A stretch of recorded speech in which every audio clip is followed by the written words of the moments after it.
राष्ट्र ही सबसे ऊपर, भारत नहीं झुकेगा। 1998 जब भारत ने दुनिया को चुनौती दी। पोखरण प्रतिबंध और पत्रकार की कहानी। नमस्कार, मैं आर्यन सिंह, आप देख रहे हैं न्यू डंका। न्यू डंका में आपका स्वागत है। दोस्तों, आज हम उस क्षण की बात करेंगे जिसने भारत की रणनीति पहचान हमेशा के लिए बदल दी। एक ऐसा फैसला जिसने दुनिया की आंखों में आंखें डालकर कहा, भारत नहीं झुकेगा। यह वो राष्ट्र है जिसने सदियों की चुनौती को झेला है, लेकिन कभी अपनी रीढ़ नहीं झुकाई है। चाहे सामने दादागिरी दिखाता अमेरिका हो या चालबाजी करता चीन जैसा पड़ोसी, भारत अपने राष्ट्र हितों से कभी समझौता नहीं करता। व्यापार हो या सुरक्षा, कूटनीति हो या सीमा की रक्षा, हम शांति चाहते हैं लेकिन कमजोरी नहीं। नया भारत साफ संदेश देता है, सम्मान चाहिए तो बराबरी से बात करो, दबाव दोगे तो जवाब भी मिलेगा। दोस्तों, आज हम उस क्षण की बात करेंगे जिसने भारत की रणनीति पहचान हमेशा के लिए बदल दी। एक ऐसा फैसला जिसने दुनिया की आंखों में आंखें डालकर कहा, भारत नहीं झुकेगा। यह कहानी 1998 की है। यह कहानी आत्मसम्मान की है। यह कहानी उस भारत की है जिसने दबाव, प्रतिबंध और धमकियों के बीच अपने राष्ट्रहित को सर्वोपरि रखा। जब दुनिया एक ध्रुवी थी, वर्ष था 1998। सोवियत संघ टूट चुका था। अमेरिका खुद को सिंगल सुपर पावर मान रहा था। दुनिया का संदेश साफ था, जो हम कहें वही वैश्विक नियम। भारत हमें विकासशील देश कहा जाता था। हमें सलाह दी जाती थी, हमें समझाया जाता था और ज़रूरत पड़े तो दबाया भी जाता था। लेकिन भारत कोई साधारण देश नहीं है। यह वह राष्ट्र है जिसने आक्रमण झेले, विभाजन देखा, युद्ध लड़े, फिर भी सिर ऊंचा था।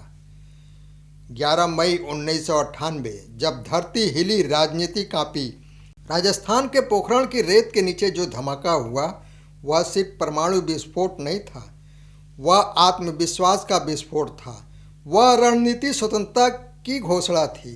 ऑपरेशन शक्ति इतिहास का सबसे गोपनीय मिशन।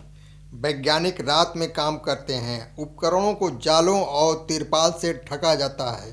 सेना ने सख्त घेरा बनाया, सैटेलाइट निगरानी को भ्रमित किया गया। दुनिया की सबसे ताकतवर खुफिया एजेंसी CIA को भनक तक नहीं लगी। 11 मई 1998 3 परीक्षण, 13 मई 1998 2 और परीक्षण, और फिर घोषणा, भारत अब परमाणु शक्ति संपन्न राष्ट्र है। अटल बिहारी वाजपेयी का ऐतिहासिक निर्णय। यह फैसला अचानक नहीं था। 1974 में भारत ने पहला परीक्षण किया था। उसके बाद क्या हुआ? टेक्नोलॉजी पर रोक, न्यूक्लियर सप्लायर ग्रुप का गठन, भारत को अलग थलग करने की कोशिश। दुनिया कह रही थी तुम सुमित रहो, लेकिन अटल बिहारी वाजपेयी की सरकार ने कहा, राष्ट्रीय सुरक्षा किसी अनुमति से तय नहीं होती। इसके बाद अमेरिका का गुस्सा, प्रतिबंधों की बरसात। सबसे ज़्यादा नाराज कौन? अमेरिका। क्यों? क्योंकि भारत ने अनुमति नहीं ली थी। तुरंत प्रतिबंध लगाए गए। आर्थिक प्रतिबंध, विश्व बैंक और IMF के जरिए दबाव, टेक्नोलॉजी ट्रांसफ़र बंद, रक्षा सहयोग रोका, वैज्ञानिक संस्थान ब्लैकलिस्ट। संदेश साफ था, भारत ने गलती की है। लेकिन सवाल, क्या अपनी सुरक्षा सुनिश्चित करना गलती है? यह सवाल उठता है, दोहरा मापदंड क्यों? जब अमेरिका परमाणु शक्ति, रूस परमाणु शक्ति, चीन परमाणु शक्ति, फ्रांस ब्रिटेन परमाणु शक्ति, लेकिन भारत? जब हम बनाए तो खतरा। यह दोहरा मापदंड था और भारत ने इसे अस्वीकार किया।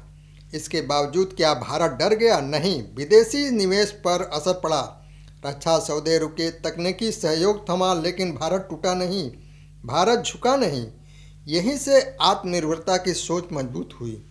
DRDO को बल मिला, स्वदेशी तकनीकी पर जोर, IT सेक्टर का उदय, निजी क्षेत्र की ऊर्जा। दुनिया सोच रही थी भारत घुटनों पर आ जाएगा, लेकिन भारत और मजबूत हुआ। अर्थव्यवस्था क्यों नहीं गिरी? विश्लेषकों ने कहा भारत की अर्थव्यवस्था ढह जाएगी, लेकिन हुआ क्या? GDP वृद्धि जारी रही, IT निर्यात बढ़ा, निवेश वापस आया। क्यों? क्योंकि भारत बड़ा बाजार था। दुनिया भारत को नज़रअंदाज नहीं कर सकती। प्रतिबंध अस्थायी नहीं रहे। इसके बाद भारत ने कूटनीति का मास्टर स्ट्रोक चला। यह सिर्फ शक्ति का खेल नहीं था, यह कूटनीति का खेल था। जसवंत सिंह और अमेरिकी डिप्लोमेट स्टुअर्ट टैलबॉट के बीच कई दौर की बात हुई। तनाव भी था, तर्क भी थे, संवाद भी था। धीरे धीरे अमेरिका को समझ आया भारत को अलग थलग करना संभव नहीं। वर्ष 2000 में बिल क्लिंटन भारत आए और वर्ष 2005 में ऐतिहासिक भारत अमेरिका न्यूक्लियर डील हुई। जो देश प्रतिबंध लगा रहा था वही साझेदार बन गया। यह भारत की रणनीति जीत थी। भारत के परीक्षण के बाद पाकिस्तान ने परीक्षण किया। 1999 कारगिल युद्ध हुआ। दो परमाणु ताकतों के बीच युद्ध, दुनिया चिंतित थी, लेकिन भारत ने जिम्मेदारी दिखाई। हमने नियंत्रण रखा, सीमा पार नहीं की। दुनिया ने देखा भारत उकसावे में नहीं आता। भारत जिम्मेदार परमाणु शक्ति है। पोखरण सिर्फ बम नहीं, आत्मसम्मान। पोखरण सिर्फ विस्फोट नहीं था, यह घोषणा थी। भारत अब रणनीतिक रूप से स्वतंत्र है। अब कोई हमें सुरक्षा पर भाषण नहीं देगा। आज का भारत उसी फैसले की विरासत। आज देखिए, भारत दुनिया की बड़ी अर्थव्यवस्था में क्वाड का हिस्सा, G20 की मेजबानी, वैश्विक मंच पर निर्णायक भूमिका। आज अमेरिका हमें स्ट्रेटेजिक पार्टनर कहता है, रक्षा समझौते करता है, तकनीकी सहयोग करता है। सम्मान वही पाता है जो अपने हित में खड़ा होता है। अगर 1998 में हम डर जाते तो सोचिए, अगर उस समय भारत दबाव में आ जाता, अगर हमने कहा होता ठीक है हम परीक्षण नहीं करेंगे, तो क्या आज हमारी रणनीति स्थिति यही होती? क्या दुनिया हमें बराबरी से देखती? शायद नहीं। पोखरण ने हमें क्या सिखाया? साहस जरूरी, आत्मनिर्भरता जरूरी, कूटनीति और शक्ति के साथ साथ चलती है। राष्ट्र ही सर्वोपरि।